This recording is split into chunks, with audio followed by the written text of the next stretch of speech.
हे राधा माधव कुंज बिहारी गोपी जन वल्लभ गिरिवर धारी। हे राधा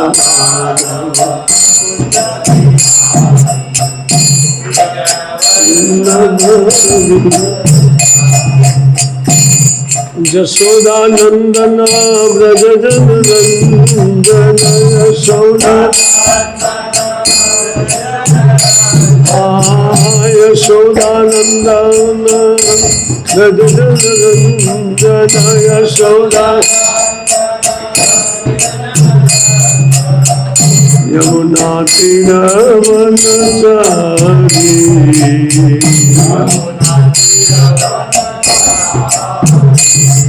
हरे राधा माधव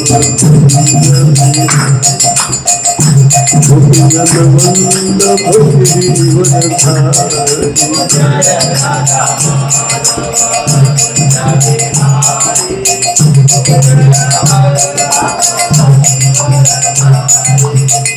यशोदानंदन व्रज जन रंजन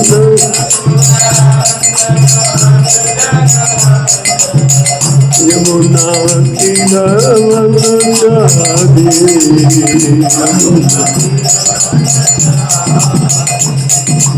हे राधा माधव कुंज बिहारी गोपी जन वल्लभ गिरिवर धारी।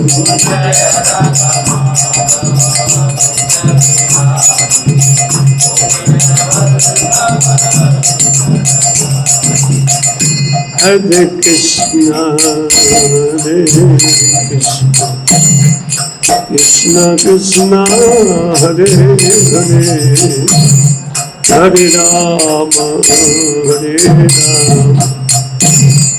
राम राम हरे हरे।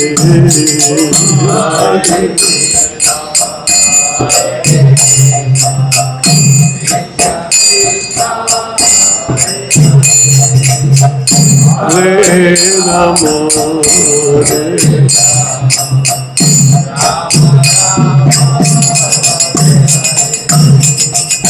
हरे कृष्ण हरे कृष्ण कृष्ण कृष्ण हरे हरे हरे राम राम राम हरे हरे।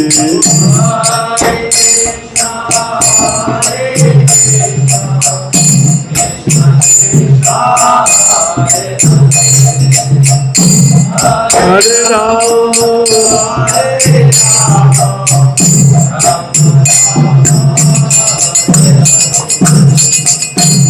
हरे कृष्ण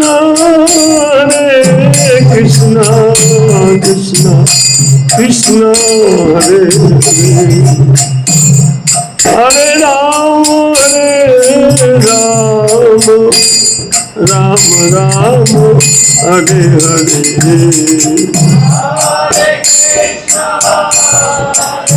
कृष्ण कृष्ण कृष्ण हरे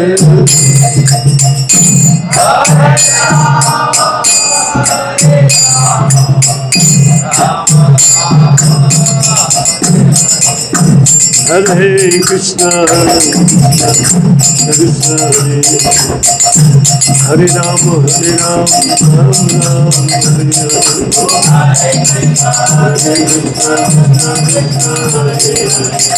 हरे राम हरे कृष्ण हरे कृष्ण कृष्ण हरे हरे राम राम राम हरे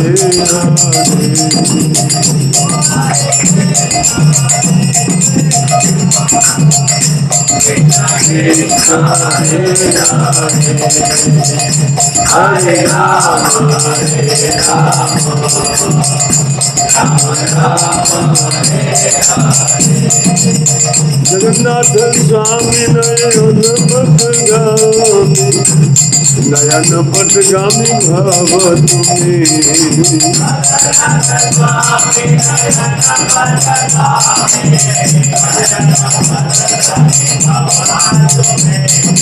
जय जगन्नाथ जय जगन्नाथ जय बलदेव जय सुभद्रा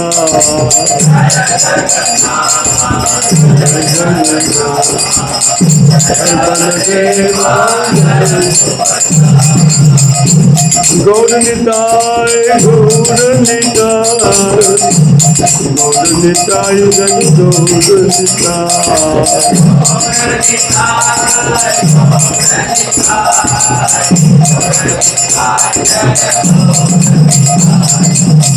राधा दामोदर राधा दामोदर राधा दामोदर राधे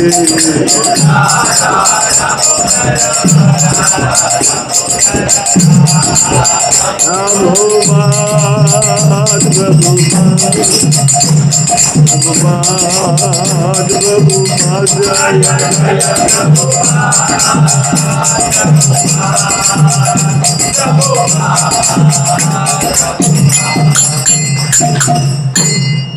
जय नित्य लीला विष्णुपाद परमहंस परिराज गचार्य दिवाद्य सत्तर शत शिष्य मध्वजनाथ बिंद भक्ति वेदांत स्वामी श्री प्रभुपाद महाराज की जय। अनंत कोटि वैष्णव बिंद की जय। जय ग्रंथराज श्रीमद् भागवतम की जय। श्रीमद् भगवद गीता की जय। निताय गौर हरि प्रेमानंदे। ओम नमो भगवते वासुदेवाय। ओम नमो भगवते वासुदेवाय। ओम नमो भगवते वासुदेवाय।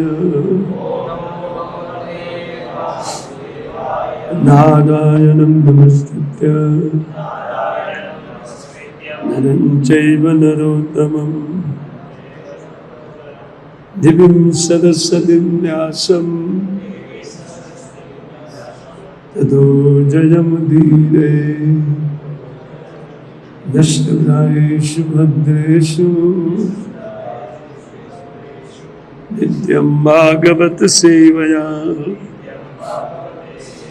भगवतीरुत्तम श्लोके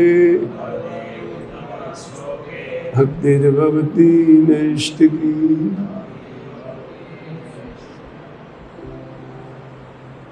काच्यवार्ता किम आश्चर्यम् काच्यवार्ता किम आश्चर्यम्। ठीक है।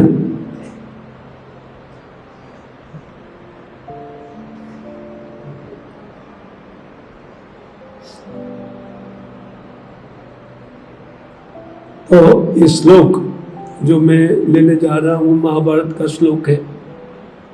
और ये श्लोक युधिष्ठिर महाराज को प्रश्न के रूप में ये श्लोक पूछा गया है। तो इसका विवेचन करते हुए इनमें 4 प्रश्न हैं।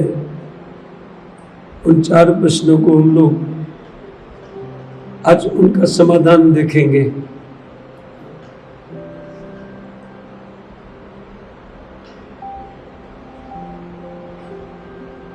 तो इस श्लोक में वो कहते काच्यवार्ता किम आश्चर्यम का पंथा कश्चमोदते इति चतुर प्रश्नान कथित्वा जन्म देव।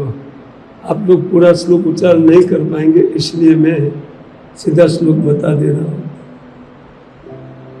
इसमें ये पूछ रहे कि इस संसार की कथा क्या है। वार्ता माने संस्कृत शब्द वार्ता माने कथा,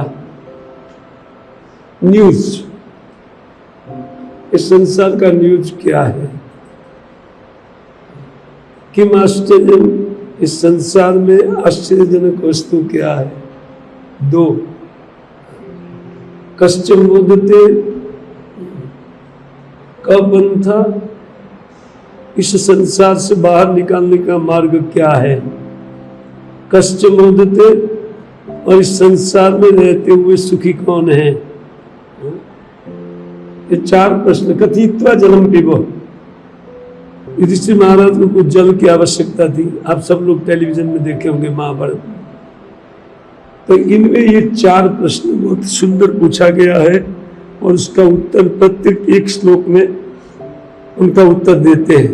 इसलिए 4 श्लोक हम लोग देखना होगा।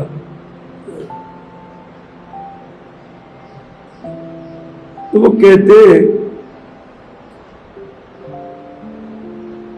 युधिष्ठिर महाराज के जो मैंने पूछा, इतने 100 प्रश्न पूछा था, लेकिन इन 100 प्रश्नों में से ये जो 4 प्रश्न है वो अत्यंत महत्वपूर्ण है और हमारे लिए अत्यंत उपाधि शिक्षा इससे मिलती है। आप लोग का, कई लोग का प्रश्न होगा कि भाई भजन करने की क्या आवश्यकता है, बस मौज मजा करो और आराम से जीवन जियो। तो क्या आवश्यकता है भजन करने की? इसके लिए सबसे पहले हमको देखना चाहिए कि हम जहाँ ये संसार में जो मजा लेने की बात करते हैं वो कितनी बड़ी सजा है। तो उनकी शिक्षा कुछ हम लोग को मिलती है। काश्च वार्ता पहला प्रश्न है, इस संसार का न्यूज क्या है? इसका उत्तर देते हुए युधिष्ठिर महाराज ने एक श्लोक में कहा कि मासा ऋतु दर्वी परिघटन सूर्याग्निना रात्रि देव निंदन जस्मिन माया मोह कटाय भूतानी काल पचिति वार्ता। इनका पहले प्रश्न का उत्तर देते हुए एक कहा कि देखो, मास और ऋतु रूपी पलटा लेकर के काल रूपी पुरुष इस संसार रूपी बहुत मस्त मोटी कड़ाई में समस्त जीवों को डाला है। सुनते रहिए। और फिर रात्रि दिव्य ईंधन, रात और दिन रूपी ईंधन नीचे डाला जाता है। सूर्याग्नि ना, ऊपर से सूर्य का ताप है और उस समस्त जीवों को इस संसार रूपी कड़ाई में एक काल रूपी पुरुष हाथ में पलटा लेकर के सारे जीवों का पाक कार्य कर रहे हैं। समस्त जीव पक रहे हैं। क्या कर रहे हैं? पकते हैं कि नहीं पकते हैं? हा? आपको नहीं लगता है पकते हैं? विवरण करना पड़ेगा, इसका विस्तार से वर्णन करना पड़ेगा। कितने साल हो गया तेरा? 13 है ना? हाँ। तो ये 13 years old, 13 साल का बुढ़ा आपके सामने बैठा है।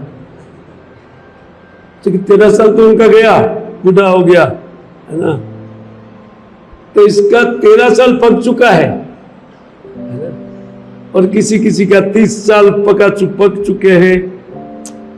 सब लोग पकौड़ों की तरह यहां पक रहे हैं। माया के मोह के कारण हमको यह नहीं लग रहा है कि हम दुखी है। जैसे कढ़ाई में पकोड़ा जब पकता है तो आप लोग उन पकोड़ों को पूछिए, हाउ आर यू? वो बोलेगा everything is okay, all right बोलेगा? नहीं। लेकिन आज भी पकड़ों को बोलिए, पूछिए वो क्या बोलता है? ऑल राइट बोलते। एक भी राइट नहीं है, लेकिन बोलने में व्यक्ति बोल देता है। देखो, इस संसार में पकड़ों की तरह हम लोग को पकाया जाता है। अर्थात दुखों की गिनती करें तो आध्यात्मिक, आधिदैविक, आधिभौतिक, ये 3 प्रकार का दुख तो संसार में सब जीवों को है। और इन 3 का अनेक अनेक विस्तार है। जैसे आदिदैविक ताप, आप लोग जानते हैं आदिदैविक ताप किसको कहते हैं? वर्णन हो चुका है ना, जानने की जरूरत नहीं है। इसमें आध्यात्मिक ताप किनको कहते हैं, कौन जानता है?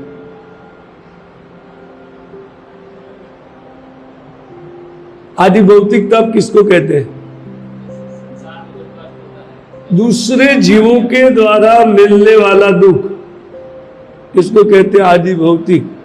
दूसरे भूतों के द्वारा मिला गया। भूत माने प्रेत नहीं, भूत माने जो हो गए हैं, जो दूसरे लोग हो गए हैं, वो जो एक हो गया है उनको दुख दे रहे हैं, तो दूसरे जीवों के द्वारा मिलने वाला दुख, इसको कहता है आदि भौतिक दुख। आध्यात्मिक दुख क्या है? भीतर से उत्पन्न होने वाला दुख, जैसे बुखार आता है, जैसे डायबिटीज हो जाता है वगैरह, अनेक प्रकार का रोग तो भीतर से या तो बाहर से थोड़ी डॉक्टर डालता है इंजेक्शन दे करके, नहीं, वो अंदर से आता है। उसका उपशमन करने के लिए, उनको भगाने के लिए इंजेक्शन दिया जाता है कि नहीं? हाँ, आता तो अंदर से है। और मन में उत्पन्न दुख, जैसे मेरी पढ़ाई ठीक नहीं हो रही है या नहीं, या मुझे कोई अच्छी लड़की नहीं मिली है, नाना प्रकार का शोक है ना, तो ये अंदर से आता है, उनको आध्यात्मिक दुख बोलते हैं। आदिदैविक दुख, जैसे देवताओं के द्वारा दिया गया दुख, हमारा कोई कंट्रोल नहीं। जैसे भूकंप होता है, कोई कंट्रोल नहीं मनुष्यों का, कितना भी विज्ञान आगे बढ़ा है, लेकिन कोई सोचता, बोल देते कि अमुक जगह में भूकंप होगा, तब जब बोल देते रोक लीजिए आप, रोकने की क्षमता नहीं है। बता सकते हैं कुछ, लेकिन रोक नहीं सकते, कोई कंट्रोल नहीं है। आदिदैविक, जैसे बहुत भारी वर्षा हो जाना या कहीं सूखा गिरना, इसको कहते हैं आदिदैविक दुख। इस संसार में सतत ये दुख, न्यूज में आप देखिए, संसार का न्यूज क्या है? दुख। कहीं सुख का न्यूज देखने को नहीं मिलेगा। इसी से समझ में आना चाहिए कि संसार दुखालय है, दुखमय है ना। भजन करने का एक कारण यही है कि हम क्यों यहां दुख में पड़े रहे।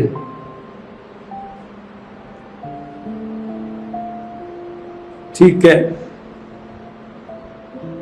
तो युधिष्ठिर महाराज कहते हैं कि मास और ऋतु रूपी पलटा, ऋतु माने 3 ऋतु है ना, 6 ऋतु है।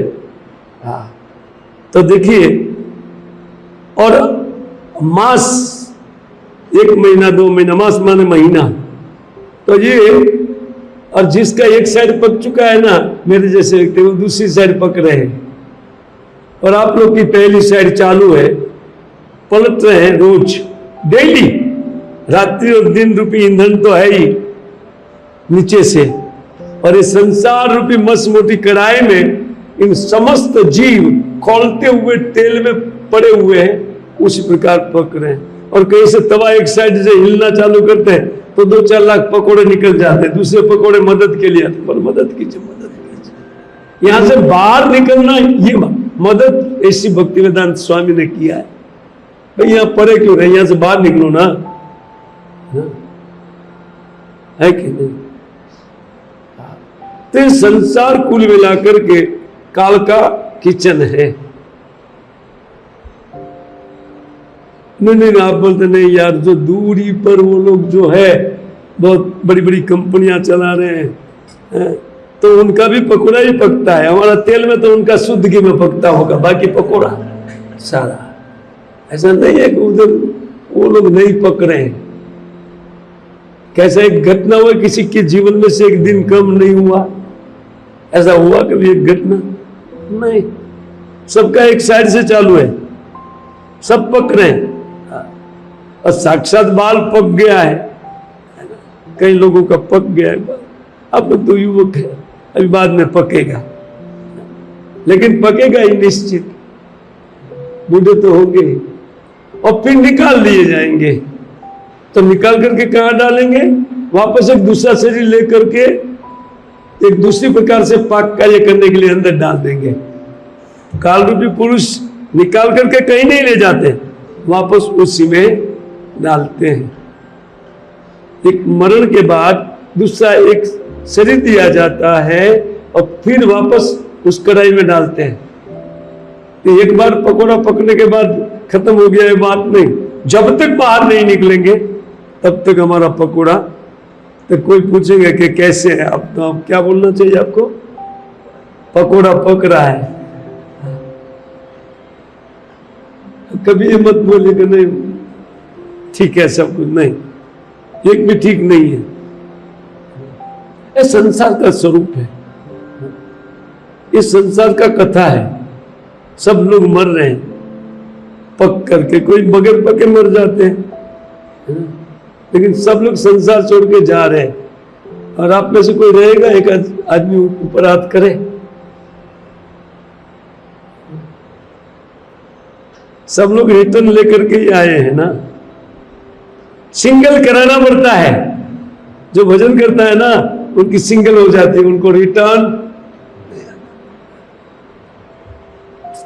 तो बहुत सुंदर उत्तर दिया ना काच्य वार्ता, इस संसार का न्यूज क्या है? तो बोलते काल रूपी पुरुष समस्त जीवों को मांस और ऋतु रूपी पलटा लेकर के और फिर मस्त मोटी संसार रूपी कढ़ाई में और पकौड़ों की तरह पका रहा है। रात्रि दिन रूपी ईंधन डाला है, सूर्य की अग्नि ऊपर से है और खोलते हुए तेल में सब लोग पक रहे हैं। ये तो न्यूज है। क्या गलत न्यूज है? आपको क्या लगता है? भजन करने का कारण है कि नहीं? अब इसी में जो लोग मजा मारना चाहते हैं, समझ लीजिए वो मूर्ख नंबर एक नंबर का मूर्ख है। व्यक्ति प्रत्येक एक मिनट आप लोग दुख का अनुभव किए बगैर नहीं रह सकते, एक मिनट भी, क्योंकि आपका मन कहीं ना कहीं कुछ न कुछ बातें सोचता है। बोले नहीं यार, आनंद की बात भी है ना। जैसे कोई युवक कोई युवती के विषय में सोचे, आहा सपनों की रानी ना आएगी, हाँ वो ऐसा लगता है, वो रानी आएगी तब पता चलेगा कि कितना दुख लाई, वो साथ में कितना दुख लेकर के आती है। और फिर आप सुखी हुए नहीं हुए तब एक दूसरा निकल जाता है, इसमें से एक दुख और निकलता है बच्चे के रूप में। अब इनकी व्यवस्था करो पढ़ाने का, है ना। इसलिए जिसने विवाह नहीं किया है वो कभी विवाह, यार आप लोग बोलते नहीं है, करना चाहते लगता है। एक तो हमारा पकोड़ा पक रहा है, इसमें दूसरी एक पकौड़ी पकती हुई आपका गले में बांध दे कोई और खोलता हुआ तेल है। एक हमारा पकोड़ा, इसमें एक रोती हुई पकौड़ी आपको पकड़ ले, हाय हाय करती हुई, ओ हो क्या कष्ट है। लेकिन व्यक्ति सोचता है क्या आनंद की बात, कोई सुख में नहीं है। ये समझ करके भजन का प्रथम कारण है, जो बुद्धिमान व्यक्ति यहाँ के दुखों को देख सकता है, महाभारत के इस श्लोक को जो समझ सकता है, वो भजन किए बगैर रह नहीं सकता है। अच्छा, काच्य वार्ता पूरा हो गया, संसार का निवृत्ति हो गया। किम आश्चर्यम, इस संसार में आश्चर्यजनक वस्तु क्या है? युधिष्ठिर महाराज उनको एक श्लोक में उत्तर देते, हनि हनि भूतानि गच्छन्ति हिमालयम शेषस्थिरत्वम इच्छन्ति किम आश्चर्यम अतः पर। अब महाभारत में वन पर्व में देख लीजिए, सारा श्लोक है। अहनि अहनि भूतानि, रोज रोज कोई न कोई श्मशान जा रहे, राम बोलो भाई राम, राम बोलो भाई राम, डेली गच्छन्ति हिमालयम, श्मशान में जाते हुए देखते हैं। और कभी कभी अपने लोगों को भी हम वहां छोड़ करके आए, है ना। और कभी कभी अपने से छोटे लोग को भी छोड़ करके आए। बड़े लोग को तो बड़े बुद्धे तो जाते ही है ना, ये तो पकौड़ा पक गया इसलिए निकलेगा ही, लेकिन नहीं पके हुए अधकच्चे पकौड़ों को भी निकाल दिया जाता है ना इस कढ़ाई से, संसार रूपी। तो छोटे लोग को भी छोड़ करके बीच वाला सोचता है कि मैं खींच लूंगा। सबसे बड़ा आश्चर्य यही है, शेषास्तिरत्वम इच्छन्ति किम आश्चर्यम अतःपरम। हे मारीचर, हे बगला, कि ये जो जाते हुए देख करके जो बचे हुए हैं वो सोच रहे हैं कि हम लोग खींच लेंगे। कितना खींचोगे, कितना जीवन खींचेंगे। सबसे बड़ा आश्चर्य यही है, क्या मरते हुए व्यक्ति को देख करके भी मरण का उपाय नहीं करना। आपको पूछेंगे कोई क्या आश्चर्य, बोले चीन की दीवार, इंडिया का ताजमहल। ये आश्चर्य है कि रोज मरते हुए देखा जाता है, लेकिन बस लोग व्यवस्था में लगे हुए। क्या व्यवस्था में? कढ़ाई के अंदर एक घर बनाना है, खोलता हुआ तेल है, कढ़ाई है, और कभी भी तवा हिल सकता है, कोई गारंटी। लेकिन वही एक घर बनाना है। आप लोमस ऋषि का नाम सुने? लोमस ऋषि नहीं, एक लोमस नामक ऋषि थे। उनको एक युवक ने पूछा, इनके बगल का गांव वाला लड़के ने पूछा, महाराज तो जंगल में कुटिया बनाकर रहते थे। कुटिया नहीं था उनके पास, एक घास का पूरी रखते थे। सूर्य जब सर पर आते थे वो पूरी एक साइड रखते थे, और जब पूर्व में होता है तो पूर्व में रखते थे, पश्चिम होता तो पश्चिम में। और उन्होंने पूछा, महाराज आप घर क्यों नहीं बना ले रहे? एक घर बना दीजिए आप, चाहे तो हम लोग को बोलिए, हम लोग बना देंगे। बोले बेटा कम जीना और घर क्या बनाना। अरे बोले, आप बोले कम जीना, आपको हमारे बाप दादा लोग सब ये बता करके गए कि ये जो महाराज है ना लोमस ऋषि, वो उनका बहुत लंबा आयुष्य है, तो हमें जिज्ञासा आपका आयुष्य कितना है। तो बोलते बेटा वो तुम्बे में रोंगटा फूटा हुआ तुम्बा पड़ा हुआ था।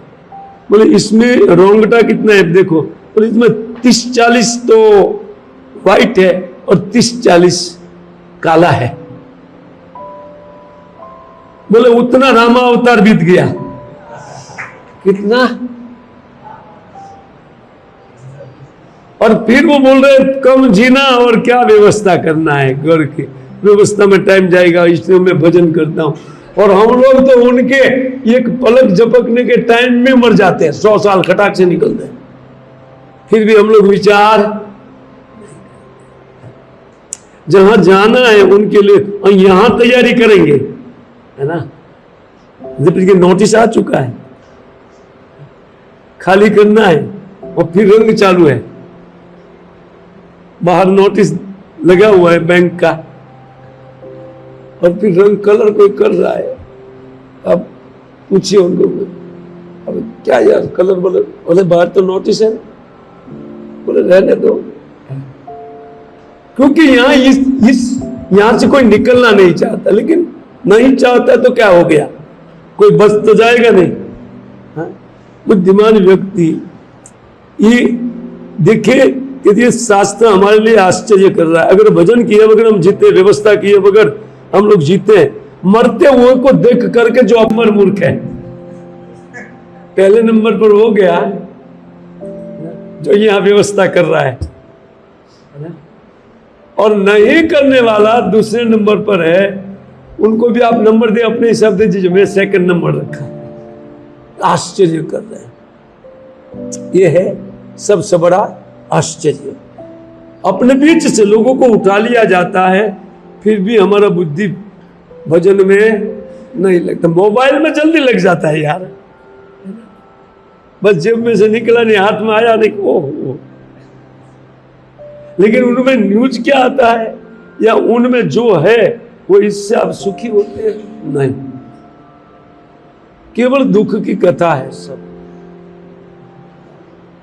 क्योंकि संसार में दुख के अलावा कुछ है ही नहीं, वो क्या दिखाएंगे। बोले नहीं, रुपया का कथा भी आता है, कि एकाएक कोई रुपया वाला हो गया, ये हो गया, वो होने दो। लेकिन वो कढ़ाई के बाहर उनका भी पकौड़ा घी में पकड़ा है बस। हमारा तेल में हो सकता है या डालडा में हो सकता है, लेकिन उनका लेकिन पकड़ा है। क्या वो बूढ़ा नहीं होगा? क्या उनको रोग नहीं आएगा? क्या उनका मरण नहीं होगा? सब कुछ तो होगा। बोले नहीं यार, ये आश्चर्य वाले लिस्ट से नाम बाहर निकालना पड़ेगा।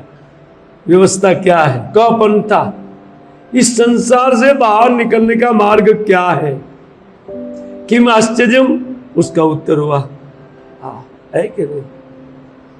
पहले काच्य वार्ता का हुआ, किम आश्चर्य का हुआ। मैं बहुत शॉर्ट में बता रहा हूं, एक एक घंटे का एक एक श्लोक है, तब आपकी समझ में आएगा। लेकिन मुझे कहीं दूसरा प्रवचन में जाना है। अच्छा, तीसरा तो कपंथा, ठीक है, यहां से बाहर निकलने का पंथ मार्ग क्या है? तो बोलते हो जो कोई अपने से स्थिर कर ले वो मार्ग है। नहीं, तर्को प्रसिद्धा श्रुतिर्भिन्ना न ऋषि जस्य मतम न भिन्ना धर्मस्य तत्वम निहितम गुहायाम महाजन गतस्य पंथा। ये तीसरे श्लोक का उत्तर युधिष्ठिर महाराज दे। वो यक्ष ताली पीट रहा है, वाह क्या उत्तर दिया महाराज, ये उत्तर पहली बार सुन रहे। बोले बाहर निकलने वाला मार्ग बहुत जरूरी है, हम भी नहीं जानते। यक्ष पूछ रहा था, तब बोलते देखो तर्को प्रतिष्ठा। सबसे पहले उन्होंने कहा कि किसी के माइंड से निकला हुआ कोई तर्क है, उनका कोई स्थिति, इसलिए वो पंथ मत मानिए। अनेक अनेक प्रकार का पंथ है। आप हरे कृष्ण में जा रहे हैं? बोले हाँ। कुछ मिला? बोले नहीं अभी खोज रहे हैं। बोले हमारे पास आ जाइए ना, बहुत मिलेगा आपको। दुकान लगा के सब लोग बैठे, लेकिन हम राइट पथ पर है ये कैसे पता चलेगा? इस श्लोक से पता चलेगा। ये बहुत महत्वपूर्ण श्लोक है। बाहर निकलने का एक ही मार्ग है और कोई मार्ग नहीं है।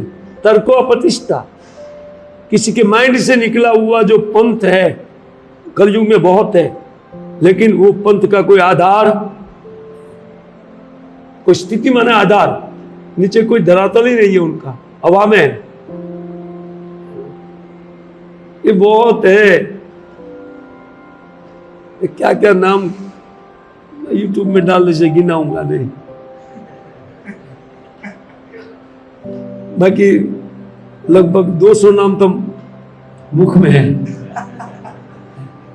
आप बोलोगे ये भी ऐसा है, ये भी ऐसा है।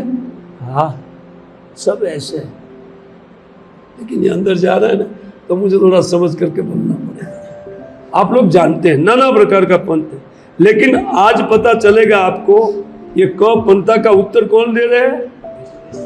युधिष्ठिर महाराज कौन है? साक्षात धर्मराज है, यमराज जी एक तरीके से, मृत्यु दंड जिनके हाथ में, वो सब कुछ जानते हैं।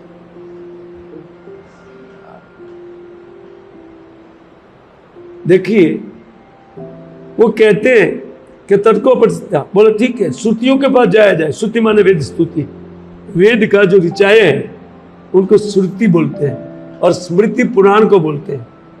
श्रुति और स्मृति ये दो आंखें हैं। ये आंखें कोई काम की, इसमें से अगर कोई ब्राह्मण के पास एक आंख नहीं है, श्रुति है लेकिन स्मृति नहीं है, तो वो कानिया माना जाएगा। ये दो आंख है, पुराण और वेद। वेद की ऋचाएं भिन्न भिन्न ऋचाएं, 4 वेद की भिन्न भिन्न ऋचाएं, तो बोलते ऋचाओं में जाया जाए, है ना। तो वहां बोले नहीं, ना सो ऋषि जत मतम न भिन्ना। ऐसा कोई ऋषि नहीं है, एक से दूसरे का मत भिन्न नहीं है, ऐसा कोई ऋषि मिलना मुश्किल है।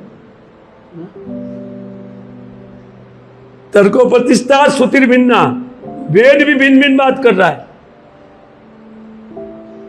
भाई कर रहा है कि नहीं? तो कोई बोले है कि भाई हमें तो अमुक वस्तु चाहिए, तो अमुक देवता का भजन करो, कर्मकांड लिखा है। लेकिन उससे कोई रिजल्ट तो आया नहीं। जो जिसलिए हम लोग भजन साधे थे, मान लीजिए उदाहरण दे कि एक व्यक्ति को बहुत सुंदर वाइफ, आपके जैसे युवक, उनको इतनी सुंदर वाइफ चाहिए थी, बोलते हैं सब यहाँ मिस वर्ल्ड भी फेल हो जाए ऐसी कन्या चाहिए। अब चाहे कोई भी देवता का पूजन बोलो मैं करूंगा, तो किसी ने बता दिया सरस्वती का पूजन करो, तो सरस्वती का लगा पूजन करने। 5 साल हुआ, सरस्वती जी प्रसन्न होकर के बोली मांगो बेटा मांगो। बोला आपके जैसी पत्नी, क्योंकि कोई मनुष्य आपके जैसी मैंने देखी है, कोई स्त्री आपके जैसी नहीं है, आपके जैसी मुझे पत्नी चाहिए। बोले रॉन्ग डिपार्टमेंट, मेरा बुद्धि का है। ऋचा भिन्न भिन्न बात करती है वेद की। अगर आपको कुछ चाहिए, उनके लिए एक देवता और है और दूसरा देवता और है। तो बोलते 5 साल, बोले पानी में तेरा। तो बोले ये तो बताइए कि इसका करना चाहिए, कम से कम ये दोबारा उठाओ, बाकी वाइफ तो चाहिए ही, मिस वर्ल्ड की माँ चाहिए, है ना। बोले ठीक है, तो तुम काम करो, अप्सराओं का पूजन करो। उन्होंने अप्सराओं का उठाया। 5 साल दूसरा गया, एक तो 25 साल में व्यवस्था दिया था, 35 साल का हो गया और दाढ़ी थोड़ा सफेद बाल आने लगा। लेकिन उनको चाहिए था बस एक बार दिखा दे बस। अब उन्होंने तो तपस्या करके अप्सरा जब 5 साल में प्रसन्न हुई, तब बोलते देखो आपके जैसी सुंदर पत्नी चाहिए। अप्सरा बोले तथास्तु। उनका डिपार्टमेंट था, ठीक बताया था सरस्वती ने, तो तथास्तु। और दूसरे दिन उनको वाइफ मिल गई, ऐसी डिट्टो एकदम, करके ऐसा कोई है नहीं दुनिया में, ऐसी स्त्री कोई नहीं अप्सरा जैसी स्वर्ग की। तो अप्सरा ही उनकी पत्नी बन करके आई थी। तो मिल गई और वो इतना खुश हो गया कि वाइफ मिली, वाइफ मिली। 15 दिन के बाद रोता हुआ वापस गया। बोला अब क्या दिक्कत है? बोलते इसको बुद्धि नहीं है। बोला वो डिपार्टमेंट मेरा। इसमें ऐसा ही है। आपको क्या चाहिए? सुख चाहिए ना, तो सुख के लिए नाना वस्तु आपको सुख नहीं दी। धर्मस्य तत्वम निहितम गुहायाम। धर्म का जो तत्व है वो वस्तु तो शास्त्र के लिए भी रहस्य है। हाँ, क्योंकि सुख कहां से मिलेगा? हम सुख के लिए प्रयत्न करते हैं ना। वाइफ आने के बाद पैसा चाहिए, पैसा आने के बाद बेटा चाहिए, बेटा नहीं मिला, यह नहीं मिला, वह नहीं मिला, और नहीं मिला नहीं मिला नहीं मिला, तब तक मृत्यु मिल गया। वो तो रखा ही है ना, ये नहीं मिला, वह नहीं मिला, कंप्लेन करते हुए सब जा रहे हैं ना। कभी व्यक्ति संतुष्ट नहीं होगा। वास्तव में सुख क्या है या मार्ग क्या है सुख का, आपको कोई नहीं बताएगा। केवल हरे कृष्ण मूवमेंट के अलावा आज की डेट में ऐसा कोई मार्ग गौड़ी वैष्णव संप्रदाय के अलावा किसी के पास आंसर नहीं है, क्योंकि वो जानते ही नहीं मार्ग क्या है। तो नासरुषि से समतम न भिन्ना धर्मस्य तत्वम निहितम गुहायाम। धर्म का तत्व अत्यंत गहरे। जीव को कैसे सुखी किया जाए? वस्तु तो जीव का धर्म है सुख। देखो आप सब लोग क्या चाहते हैं? सब लोग वो नया बेटा, वो नया आया है, वो अभी नया संसार में पदार्पण हुआ है, पता नहीं क्या लेना था, इधर आ गया है। वो आया है, उनको पूछिए, वो अपने पिता को डिमांड ये दीजिए। वो दुख, जैसे जगत में बच्चा आता है, भूमिष्ठ होता है माता के गर्भ से, वो तुरंत विज्ञापन करता है मैं दुखी हूं, मैं हुआ सुखी कीजिए, है ना। वो सुख का डिमांड लेकर के आता है। कौन सिखाया? कोई नहीं सिखाया, स्वभाव है। तो कैसे सुखी किया जाए? किस मार्ग से? इस संसार से बाहर निकलने का मार्ग क्या है? इस संसार में रहेगा तो कढ़ाई में रहेगा, और पकोड़ा पकेगा ही पकेगा। इसीलिए तो रास्ता क्या है? देखिए महाजनों ने गतस्य पंथा, बोले कहीं पर जाकर के आपको कुछ मिलने वाला, महाजन एन गतस्य पंथा, महाजन जिस मार्ग से गए हैं उस मार्ग को फॉलो करो, उस मार्ग को पकड़ो आप। महाजन कितना है? 12। 13वां कोई महाजन, शास्त्र में निरूपण है 12 महाजन। स्वयंभू, शंभु, कुमार, कपिलो, मनु, प्रहलादो, जन को, भीष्म, बलि, वयासकी, वयम। श्रीमद् भागवतम 6 स्कंद का श्लोक है 30 अध्याय का। यमराज जी कहते हैं कि 12 महाजन है। यमराज जी बोलते हैं मृत्यु के देवता, क्योंकि वही तो महाजन में एक नाम उनका है। वो कहते हैं ब्रह्मा जी, स्वयंभू ब्रह्मा। ब्रह्मा किसका भजन करते हैं? उनका उत्पत्ति स्थान कौन है? नारायण है कि नहीं? गर्भोत्साही विष्णु, उनका भजन करते हैं। अच्छा, शंभु शिव जी, किसका भजन करते हैं? राम का, है कि नहीं? तो राम तो नारायण का ही अवतार एक है कि नहीं? अच्छा, स्वयंभू, शंभु, कुमार, चतुष्कुमार, एक संप्रदाय चल रहा है उनका। शिव जी ने एक संप्रदाय चला है, रुद्र संप्रदाय। हाँ, क्योंकि यही पंथ है, ये महाजनों ने अपने द्वारा स्थापित किया गया। कलयुग में 4 पंथ है, 5वां कोई पंथ है ही नहीं। उन जाइए, 5वां अगर कोई दिखा पड़े तो धोखा समझिए, ये चीटिंग है, आपके साथ चीटिंग हो रहा है, ये समझ लीजिए।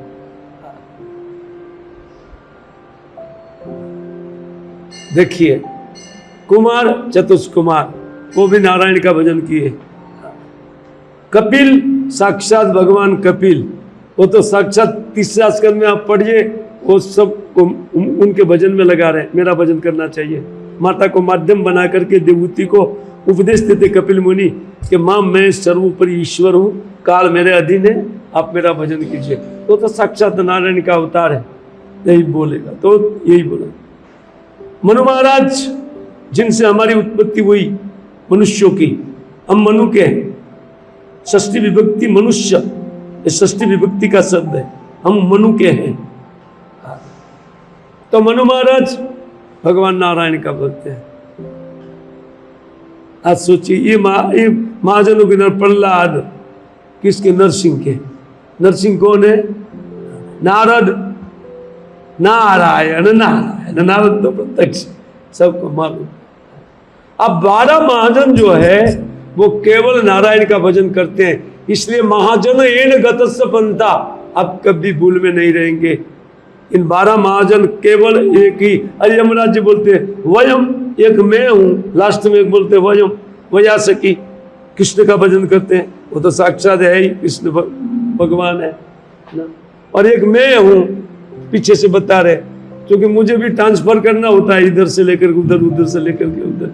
तो धर्म का ज्ञान मेरे पास भी भगवान ने दिया है, क्योंकि ट्रांसफर का जिम्मेवारी मेरे पास है। खास करके मनुष्य को ट्रांसफर करना तो मेरी जिम्मेवारी है। तो एक मैं हूं बेटा। तो हम 12 के अलावा कोई भी व्यक्ति धर्म के तत्व को नहीं जानता है। आपको क्या देगा जो तत्व ही नहीं जानता है?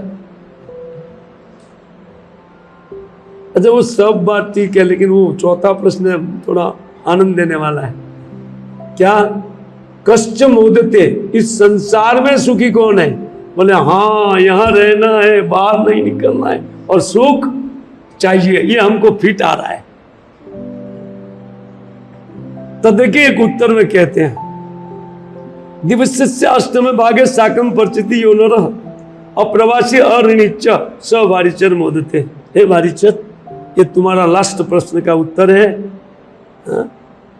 क्या बोलते? दिन के 8 पहर में कहीं से एक बार शाक पत्ता कहीं से मिल जाए, उबाल करके व्यक्ति खा ले, और दूसरे टाइम की चिंता जिनको नहीं है वो सुखी है। एक चीज, अभी 3 बोल रहे हैं। देखिए, ये तो शक्य नहीं है ना। अच्छा, वो कहते हैं अप्रवासी च, वे व्यक्ति प्रवास में नहीं होना चाहिए। प्रवास में तो दुख ही दुख है कि नहीं। इष्ट व west home is the best. कोई गौर में जाता है तब कुछ अच्छा गौर क्या है इसको सोचना चाहिए। भक्तिविनोद ठाकुर कहते हैं कि अमृतस्य पुत्रा, ये अमृतमय कृष्ण का पुत्र है। जीव भी अमर है, उनका मृत्यु हाँ, लेकिन हम लोग प्रवास में हैं। आप जानते हैं आप प्रवासी है,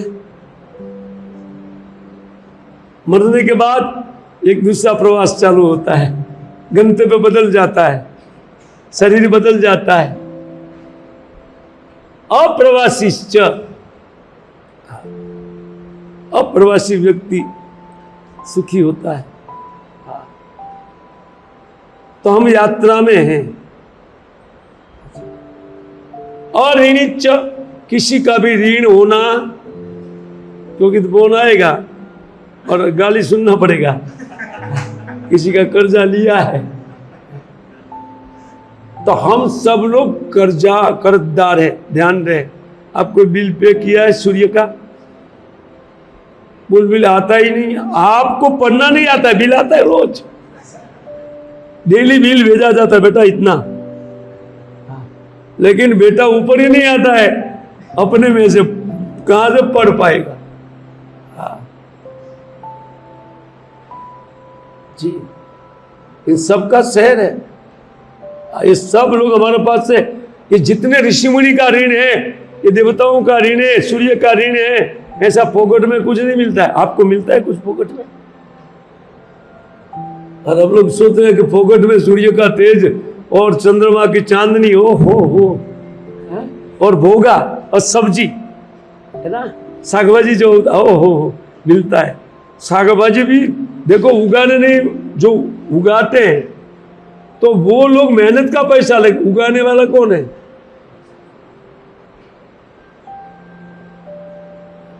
जैसे पानी की व्यवस्था म्यूनिसिपालिटी करती, लेकिन पानी किसका है? उनको कुछ पे किया? अच्छा, व्यवस्था करने वाले का इतना टैक्स होता है, तब भाई जिनका है उनका नहीं होगा क्या? आप क्या सोच रहे हैं? वरुण का ऋण है, सूर्य का, चंद्र का, इन सब का ऋण हमारे पर है। यहां का जो कर्जा है तो वो तो चुकाना ही पड़ेगा, दूसरा जन्म लेकर गधा बन करके चुकाओ उनका, ये तो है ही। लेकिन ये जो ऋषि मुनि का ऋण जितना है वो भी चुकाने के लिए जीव बाध्य है। यही दुख का कारण है। सब दुख इसलिए लगते हैं, किस लिए? क्योंकि हम अपने लिए कार्य करते हैं, भगवान के लिए। हाँ, तो सुखी कौन है इस संसार में रहते हुए? जो जपमाला करता है और 2 टाइम कहीं से भोजन मिल जाता है, उन भोजन करके और रात दिन जप करने वाला व्यक्ति कि कोई इच्छा नहीं रहती है, इसलिए वो व्यक्ति सुखी है।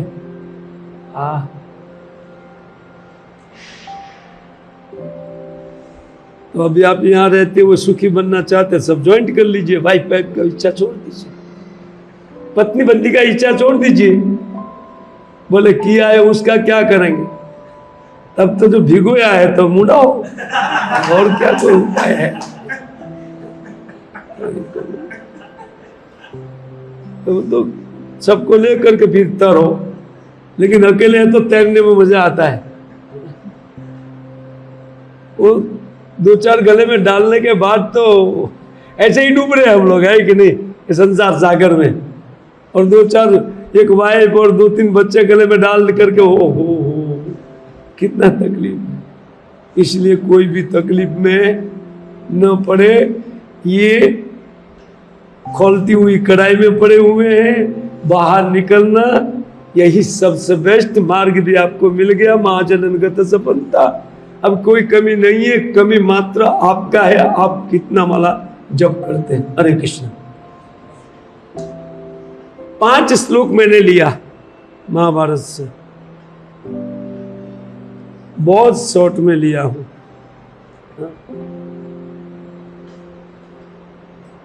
और मैं समझाया, फिर भी आपको कोई समझ नहीं आई है तो आप प्रश्न पूछ सकते हैं। 5 मिनट के लिए प्रश्न उत्तर रखा जाएगा।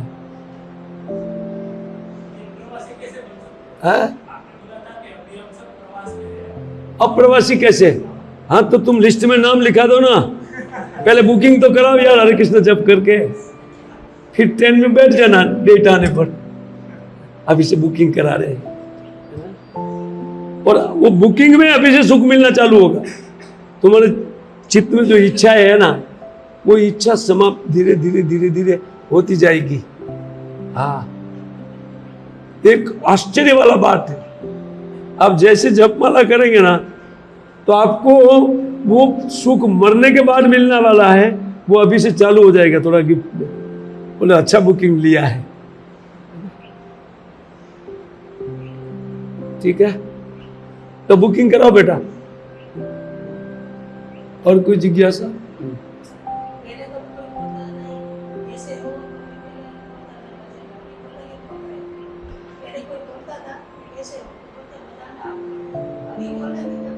पकड़े।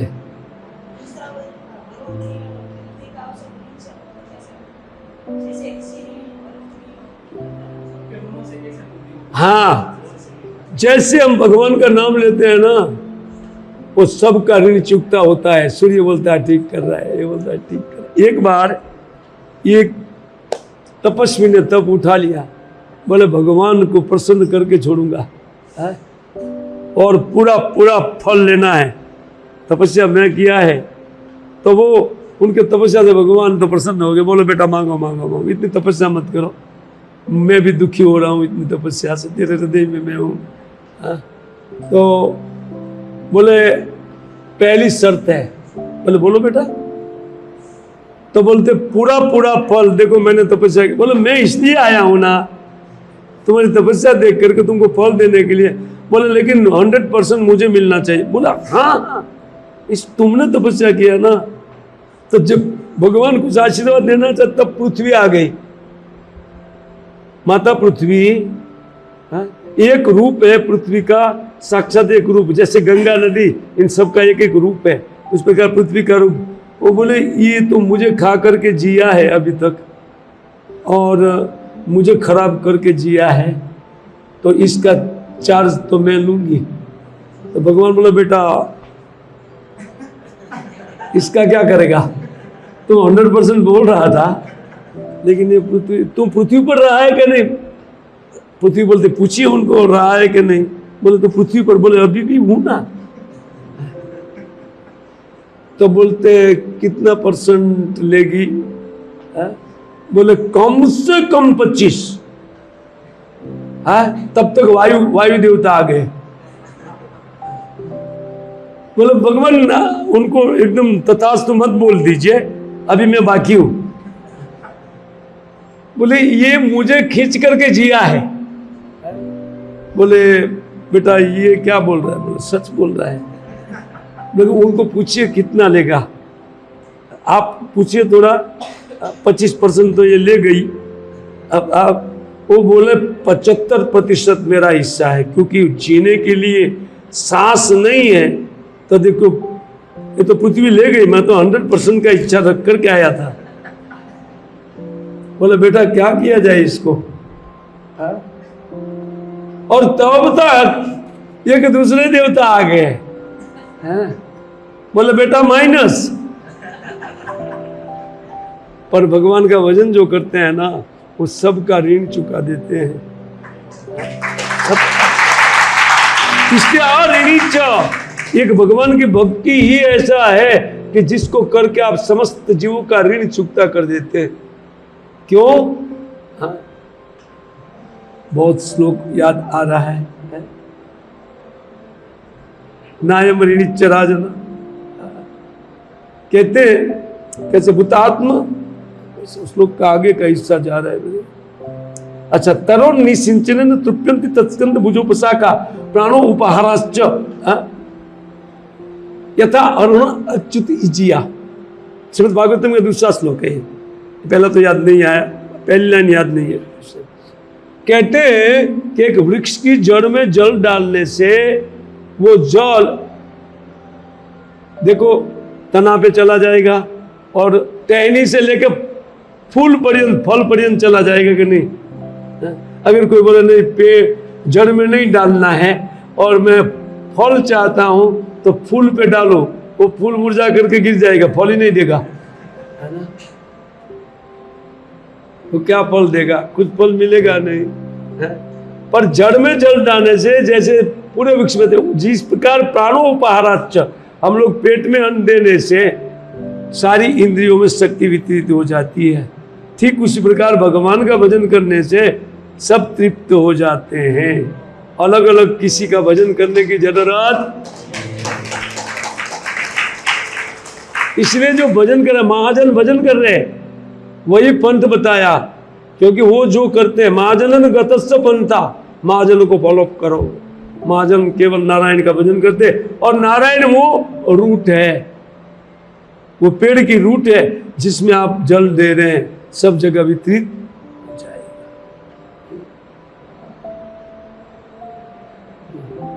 और कोई जिज्ञासा है?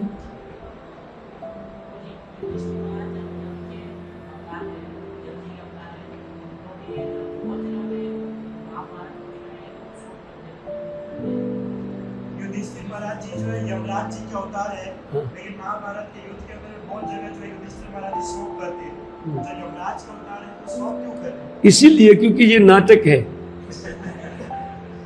रियल नहीं है, ये सब नाटक मंच के ऊपर है। इससे भगवान के साथ वो लोग नाटक कर रहे हैं और कुछ नहीं। कोई अज्ञानी कोई नहीं है इसमें, पांचों पांडवों में से कोई भी नहीं। सब जानते हैं अर्जुन क्या अज्ञानी है नहीं, लेकिन अज्ञानी का रोल क्या हमारे लिए किया। हमारे हृदय में जो शंका कुशंका उठती है उनकी पूर्ति के लिए, जब तक शास्त्र में यही वार्तालाप है, एक बुद्धू बन जाता है और एक बुद्धिमान, फिर प्रश्न उत्तर होता है, वो हमारे लिए है ना। और कोई जिज्ञासा?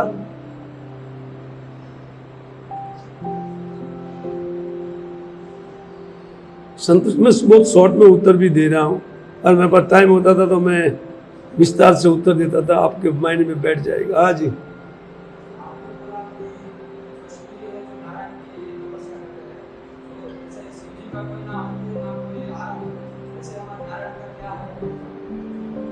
सृष्टि का अंत आरंभ नहीं है, ये दिखाई नहीं देता है हमको, बस इसका विलय होता है, लेकिन सूक्ष्म रूप में वो सृष्टि रहती है। मैं और तुम भी बेटा सूक्ष्म रूप में अभी तक रहे हैं, है ना। भगवान नारायण में वो का जो एक ये जो क्रिएट हुआ है, तो उनका लय किस प्रकार होता है, श्रीमद् भागवतम 3 स्कंद में तुम पाठ करो, हाँ वो सारा बात समझ में आ जाएगा। और नारायण का अंत नहीं है। अगर कोई बोले कि नहीं सृष्टि नारायण से प्रारंभ होती है, तो नारायण किससे आए? नहीं, नारायण की कोई शुरुआत नहीं है, नारायण से सब कुछ शुरू होता है। लोग बोलते पहले मुर्गी के पहले अंडा,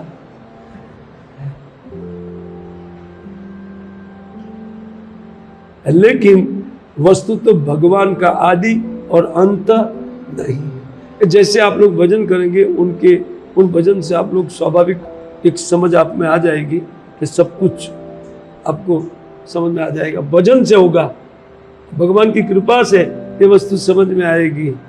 हमारी लाख पढ़ाई से समझ में आने वाला ज्ञान थोड़ा मिल जाएगा, लेकिन चित्त में ठहरेगा नहीं। और जब विज्ञानवित नहीं होगा वो ज्ञान, तो क्या मिला? कुछ नहीं। इसीलिए भगवान की कृपा से सब कुछ समझ में आ जाएगा।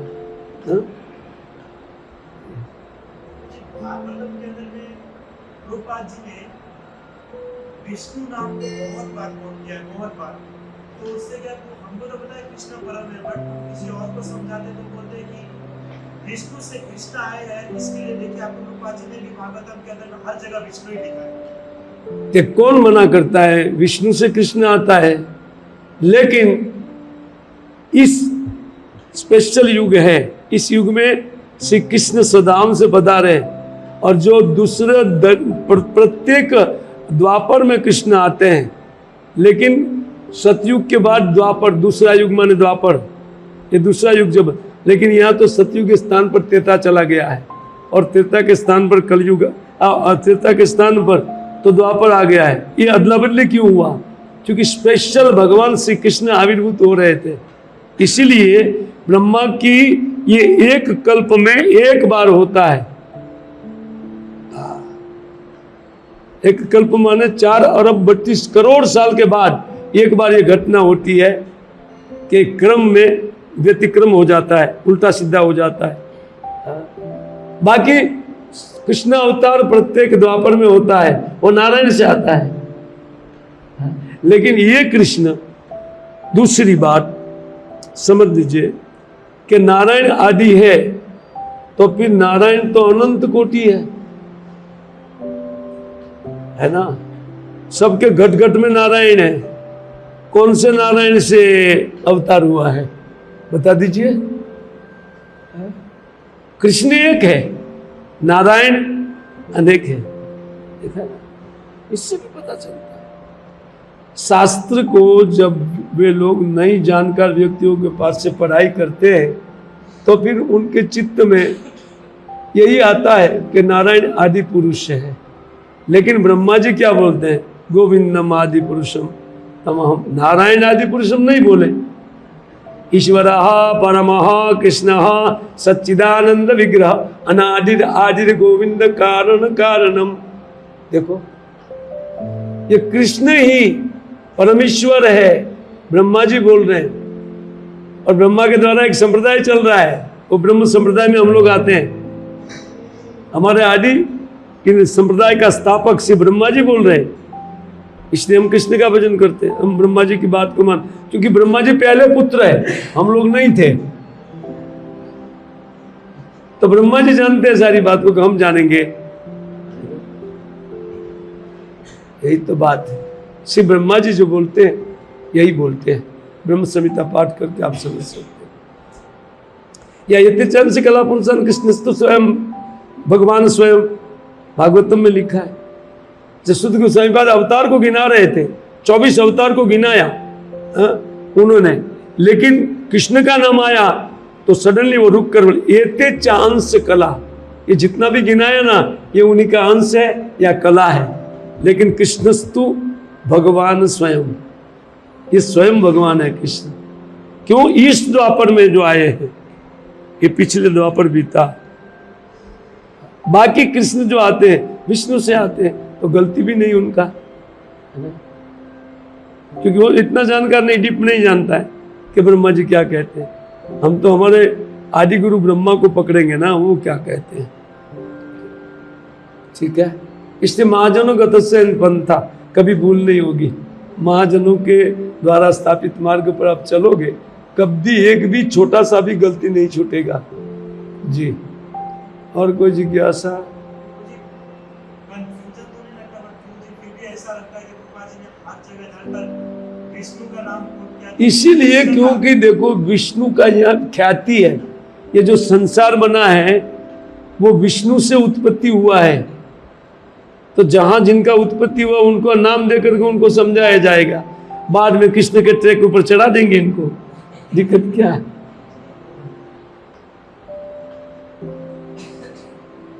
पहले जहां से उत्पत्ति हुई है वो सब विष्णु से होते हैं। वो भी 3 विष्णु हैं, एक नहीं। कारणोदकशाही, गर्भोदकशाही, क्षीरोदकशाही, ये 3 विष्णु हैं। तुम 3 में से कहां से भाई आप आते हैं? गर्भोदक से नहीं, हाँ गर्भोदक से आते हैं सारा अवतार। हाँ, तो कृष्ण भी गर्भोदक से आते हैं, लेकिन बाकी के युग में जो कृष्ण हुए वो विष्णु तत्व है। और ये जो कृष्ण है साक्षात कृष्ण। इन सब डिटेल के लिए फिलोसॉफी आपको बराबर पाठ करना चाहिए, लेकिन हमारे संप्रदाय के अलावा कहीं नहीं मिलेगा ये फिलोसॉफी। ठीक है, संतुष्ट? तो कल से 64 चालू।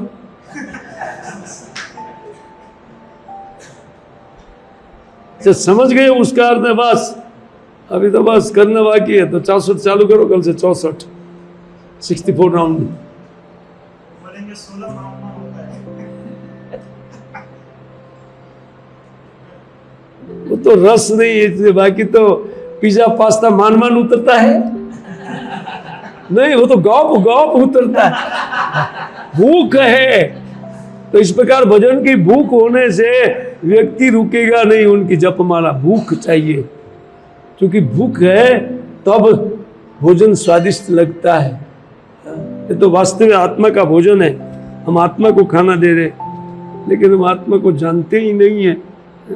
शरीर को जानते हैं तो शरीर में भूख लगती है तो अच्छा लगता है खाना, भोजन अच्छा नहीं लगता है। ठीक है, आप कंपल्सरी कितना राउंड करते हैं? मेरा बात छोड़ना यार, मैं तो करता हूँ नहीं करता हूँ ऐसा, सुना इसलिए मैं जानना चाहता हूं। लेकिन आप लोग करो, हमको मत देखो, आप लोग करो। उम्र सीनियर से उतना प्रेरित होते हैं, तो सिर्फ जानना चाहते हैं ताकि यूथ को भी पता चले। कम से कम मेरा 16 तो रोज हो जाता है विदाउट फेल, हो जाता है। 16 हमारा कभी नहीं छूटता है।